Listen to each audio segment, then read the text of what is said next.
Hello students, मैं हूं के गोराया और आप देख रहे हैं मेरे YouTube channel Bihari star mathematics में आपका स्वागत है। आज मैं आप लोगों को क्लास 10 का मैथ्स एनसीईआरटी बुक से चैप्टर 2 बहुपद प्रश्नावली 2.1 का क्वेश्चन नंबर 1 बताने वाला हूं। मैं पहला चैप्टर का पूरा वास्तविक संख्या का जितना भी प्रश्नावली है, जितने भी क्वेश्चंस हैं, सारा क्वेश्चन मैं पिछले वीडियो में बता चुका हूं। आप लोग नहीं देखे होंगे तो प्लीज़ जाकर देख लीजिएगा। और अगर आप लोग चैनल पे नए हैं तो सब्सक्राइब कीजिए। अगर वीडियो अच्छा लगे तो लाइक कीजिए, थोड़ा सपोर्ट आप लोग दिखाइए ताकि हम और भी आगे सब वीडियो हम लाते रहें। ठीक है ना? तो चलिए वीडियो को शुरू करते हैं।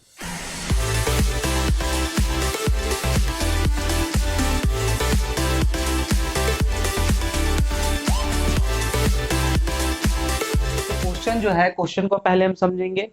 कह रहा है कि किसी बहुपद p ऑफ x के लिए y is equal to P of x का ग्राफ नीचे आकृति 2.10 में दिया है।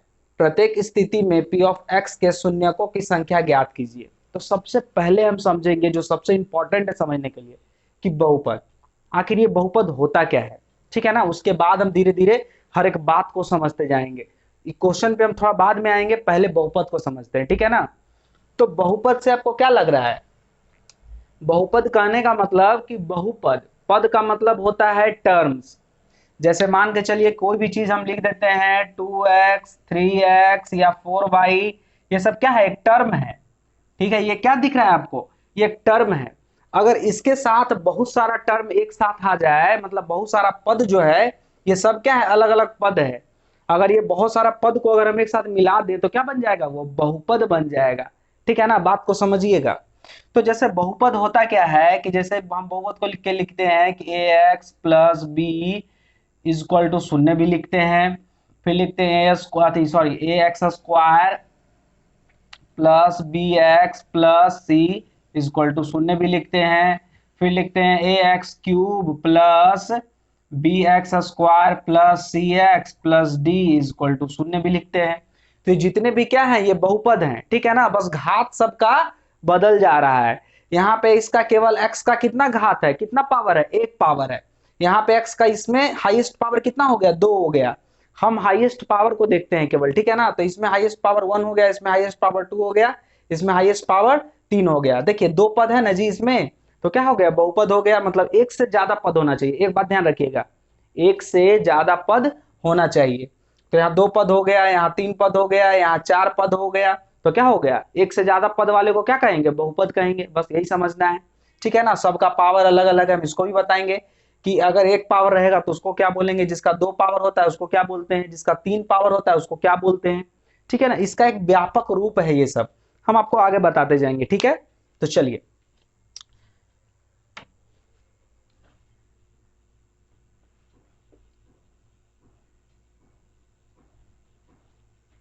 ये तो बहुपद का आपको शॉर्ट एक एग्जाम्पल हम आपको दे दिए कि बहुपद आखिर होता क्या है। अब बहुपद जो होता है, अब उसका कहा जाता है कि शून्य, यानी जीरोस, जीरोस निकालना होता है। ठीक है ना? मतलब मान के चलिए कि एक बहुपद है A X square plus B X plus C बराबर 0। जब इसको अगर सॉल्व किया जाए, ए बी सी क्या है? कोई नंबर है, कोई संख्या है। ठीक है ना? अचर है। लेकिन एक्स स्क्वायर और एक्स क्या है? अचर भाग है। तो यहाँ पे कोई संख्या को रखेंगे तो यहाँ पे x का कुछ मान निकलेगा। ठीक है ना? तो इसका पावर 2 है, यानी इसका 2 शून्यक निकलेगा, इसका x का मान 2 को निकलेगा। तो इसलिए इसको क्या बोलेंगे हम कि इसका 2 शून्यक है, यानी पावर 2 है। ठीक है ना? जितना पावर जितना शून्यक निकलता है। एक बात को ध्यान रखिएगा। तो इसमें हमको यही बताना है कि जितना भी एक ग्राफ दिया हुआ है, इसमें शून्यकों की संख्या क्या होगी। यानी कहने का मतलब कि इसका जो बहुपद होगा वो किस तरह का बहुपद होगा। तो बहुपद को थोड़ा सा पहले समझते हैं। और अब देखिए, अगर मान के चलिए कि A X plus B is equal to शून्य हो। ठीक है? A X plus B is equal to शून्य हो, यानी एक्स का पावर कितना है? 1 है। इसको बोलेंगे रैखिक बहुपद। क्या बोलेंगे? रैखिक बहुपद। जिसका पावर 1 होता है, हाईएस्ट पावर, अधिकतम घात क्या हो, जिसका 1 हो जिस बहुपद में, उसको बोलेंगे रैखिक बहुपद। ध्यान रखिएगा, जिसका अधिकतम घात A X square plus B X plus C बराबर शून्य। ठीक है ना, ये एक फॉर्मेट होता है, ठीक है ना, एक व्यापक रूप बोला जाता है सभी का। ये रैखिक बहुपद का व्यापक रूप है। ए और बी यहाँ पे क्या हम लिए, एक संख्या लिए, कोई भी संख्या आप मान लीजिए 2x प्लस 4 इक्वल टू शून्य, एक बहुपद बन गया। ए बी सी, इसके जगह पे भी कोई संख्या रख लीजिए, वो भी एक बहुपद बन जाएगा। बात समझ रहे हैं ना। चलिए, इसको बोलेंगे द्विघात बहुपद। क्या बोलेंगे,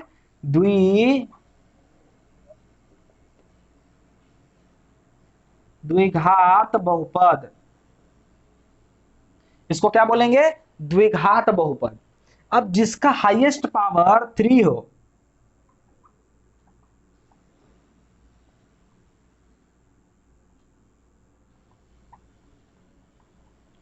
उसको क्या बोलेंगे, त्रिघात बहुपद।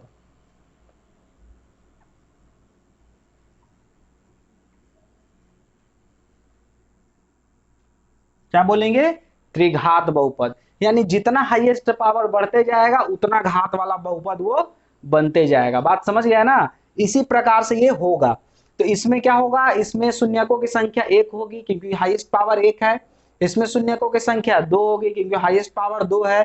इसमें शून्यकों की संख्या कितनी होगी, 3 होगी क्योंकि इसका हाईएस्ट पावर 3 है। और ये पावर जैसे क्या होता है, धीरे धीरे घटते, यहाँ पे एक्स स्क्वायर है तो यहाँ पे एक्स होगा, उसके बाद वो 0 हो जाएगा उसका। फिर एक्स क्यूब है तो फिर एक्स स्क्वायर होगा, फिर एक्स होगा, फिर वहां पे 0 हो जाएगा एक्स का मान।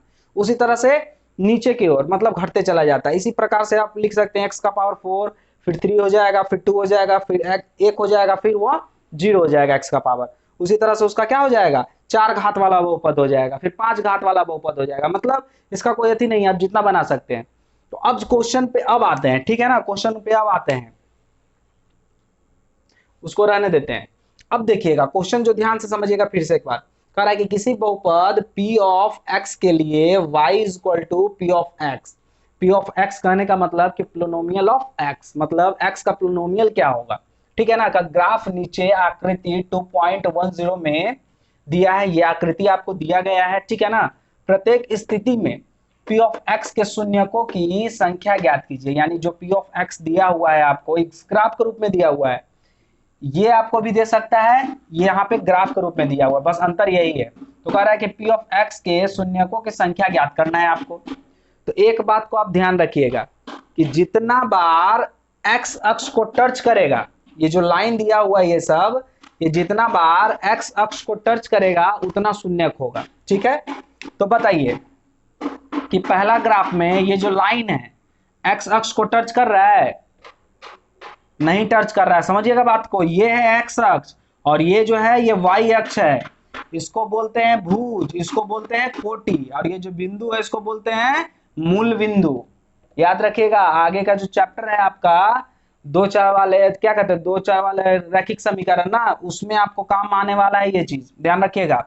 तो ये हो जाएगा भुज, ये हो जाएगा कोटि। तो हमेशा एक्स अक्ष को काटना चाहिए, ठीक है ना। तो ये वाई अक्ष को काट रहा है, इसमें क्या हो जाएगा, शून्यकों की संख्या नहीं होगी, कोई संख्या नहीं होगी।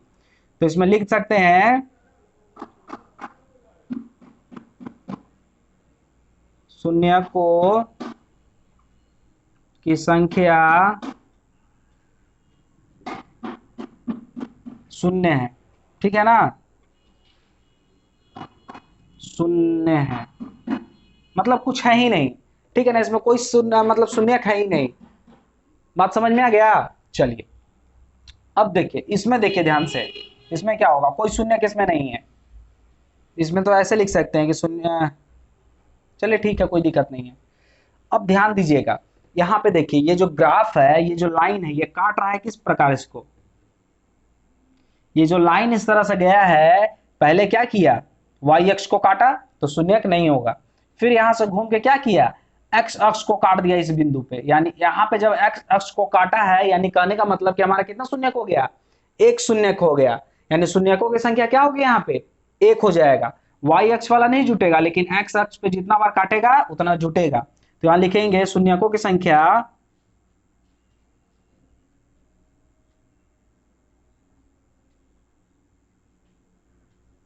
संख्या एक होगा। ठीक है ना, यहाँ पे क्या हो जाएगा, शून्यकों की संख्या एक हो जाएगा क्योंकि एक बार x अक्ष को काटा है यहाँ पे। चलिए अब इसको देखते हैं, इस बात को समझिए, बताइए कि कितना बार एक्स अक्ष को काटा है। एक बार यहां काटा है तो ये तो वाई अक्ष को काटा है, तो इसको हम नहीं जोड़ेंगे। फिर आकर फिर यहां पे काटा है 2, और फिर यहां पे काटा है यानी 3, यानी 3 बार टच किया है क्या एक्स अक्ष को, यानी 3 बार जब टच किया है तो शून्यकों की संख्या कितनी हो जाएगी, 3 हो जाएगी। इस बात को ध्यान रखिएगा। चलिए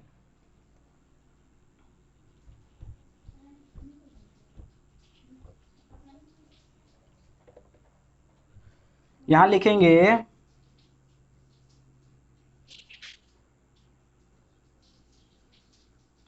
शून्यकों की संख्या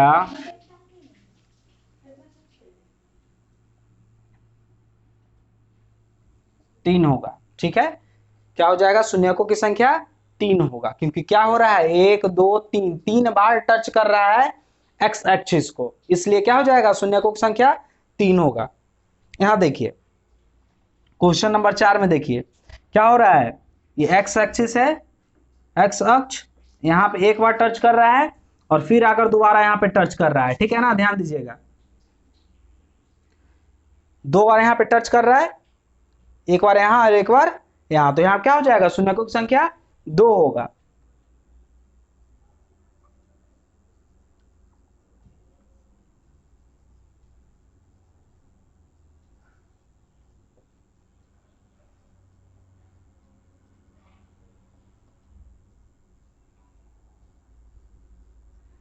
शून्यकों की संख्या कितना हो जाएगा, 2 हो जाएगा।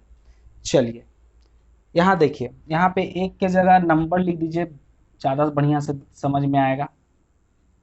चलिए अब जो है यहां देखिए, ध्यान से देखिएगा, इस क्वेश्चन में क्या कर रहा है, एक्स एक्सिस को एक बार टच कर रहा है, फिर 2 बार, 3 बार और 4 बार, यानी एक्स एक्सिस जो है, एक्स अक्ष, उसको एक बार, 2 बार, 3 बार और 4 बार, ये जो लाइन है उसको 4 बार टच कर रहा है, यानी शून्यकों की संख्या कितना हो जाएगा, 4 हो जाएगा।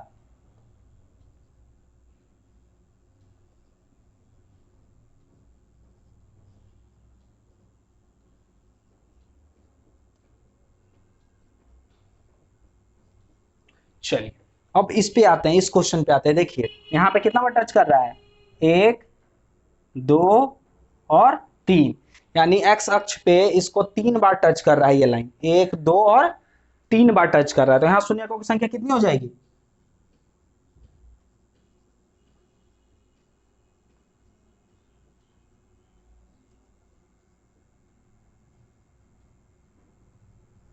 शून्यकों की संख्या 3 होगा। चलिए अब जो है थोड़ा सा बात को समझिए, यहाँ पे तो एक बार भी टच नहीं किया, यानी शून्य यहाँ होगा ही नहीं। ठीक है, चलिए तो ये इसमें बहुपद बनेगा ही नहीं, जहां शून्य होगा वही बहुपद होगा। यहाँ देखिए एक बार टच किया है, ठीक है, यानी इसका शून्य कितना हो गया, 1 हो गया। तो हम आपको बताए थे कि जिसका एक शून्य होता है वो क्या होता है, रैखिक बहुपद, हाईएस्ट पावर उसका क्या होगा, 1 होगा, यानी ये रैखिक बहुपद का ये ग्राफ है। बात समझ में आ रहा है। चलिए 1 2 3, ये कितना बार टच कर रहा है एक्स एक्सिस को, 3 बार टच कर रहा है, यानी कहने का मतलब शून्यकों की संख्या कितना है, 3 है, यानी इसका हाईएस्ट पावर, इसका बहुपद का हाईएस्ट पावर कितना हो जाएगा, 3 हो जाएगा। तो ये क्या होगा, त्रिघात बहुपद होगा। क्या होगा, त्रिघात बहुपद। इसका देखिए ये कितना बार टच कर रहा है, 2 बार, यानी इसका हाईएस्ट पावर कितना होगा, 2 होगा, तो ये द्विघात बहुपद होगा। ये क्या हो जाएगा, 4 घात वाला बहुपद हो जाएगा। ये क्या होगा, 3 घात वाला बहुपद हो जाएगा। बात समझ में आ रहा है ना। तो ये ग्राफ भी क्या करता है, एक बहुपद को व्यक्त किया जाता है, ग्राफ द्वारा भी व्यक्त किया जाता है। आए बात समझ में। चलिए अब इस चीज को बढ़िया से आप देख लीजिए, समझ लीजिए, ठीक है ना। चलिए धन्यवाद।